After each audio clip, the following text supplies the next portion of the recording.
A small town setting with a big city influence. Our next guest is out with her latest book, and it's called Something in the Water.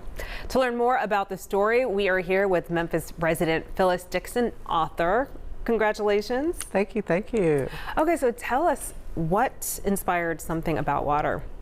Something in the Water, sorry. Okay, well, it's actually a family story, and it takes place in Texas. The family is having some issues. They relocate from California to Texas, and instead of getting lower cost of living and sweet tea, they end up right in the middle of a water crisis, corruption, and life or death choices. Not corruption. And how did Memphis influence the story? In 2022, when we had that ice storm, and I spent 9 days without running water. And so that kind of got me to thinking. And then at the same time, the issue was going on with in Jackson, Mississippi, with the water and all of that. But actually theirs has been going on for a long time, but it was just getting a lot of publicity. So the Something in the Water is, at its heart, it's a family story, but it's told against the backdrop of a water crisis. So I just kind of smushed those two together. Smushed them together. And how did Texas become the backdrop for it?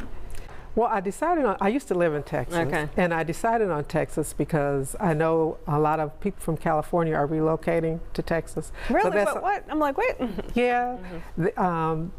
But well, the fires and all. Right, exactly. And it's a lower cost of living, and that's why Texas is kind of turning purple. But so there's a lot of conflict. So that's some kind of organic conflict that also could be in the story. Interesting. So turning purple, meaning the red Republicans and blue Democrats, blue and red make purple. So obviously, yeah, and so that is a lot of conflict.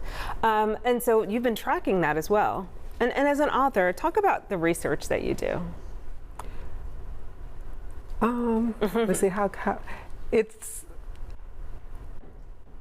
well, it's a lot of what's happening in the world, maybe. Exactly, news, current old events, articles, but a lot of it is, I don't want to sound spooky, but a lot of it is kind of divine, because like right now we're going through things in Memphis with environmental justice. There's a lot of things going on with the EPA and some of the cutbacks and all of that. But when I wrote this, none of that was in the news. So sometimes things just kind of serendipity and come together, like I say, out of divineness. Wow. And what do you hope that readers take away from this book? Well, the first thing I would say is that they're entertained. That it's a good, they feel like they've spent their time well.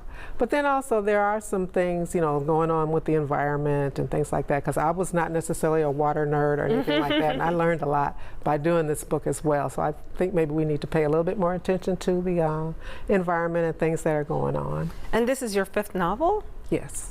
Yes. Wow. So, okay. So tell me about your writing style and some of your other books.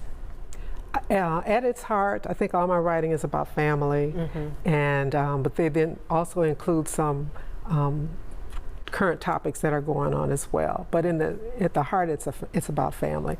And I've always said I'm an only child, so I think maybe I invented all these people to make up for being an only child. You know what? There is always a silver lining in in all things that we are challenged with or worry about. How do we get the book?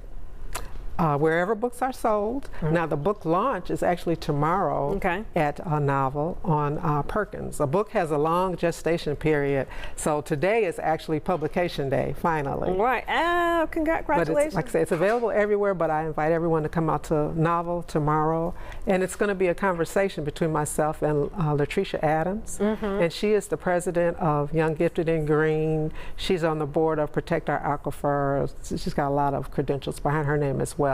So in addition to talking about the story, we're just going to kind of talk about some water issues as well. Congratulations on the book deal. Thank you. All right, head on out. Thank you, Phyllis.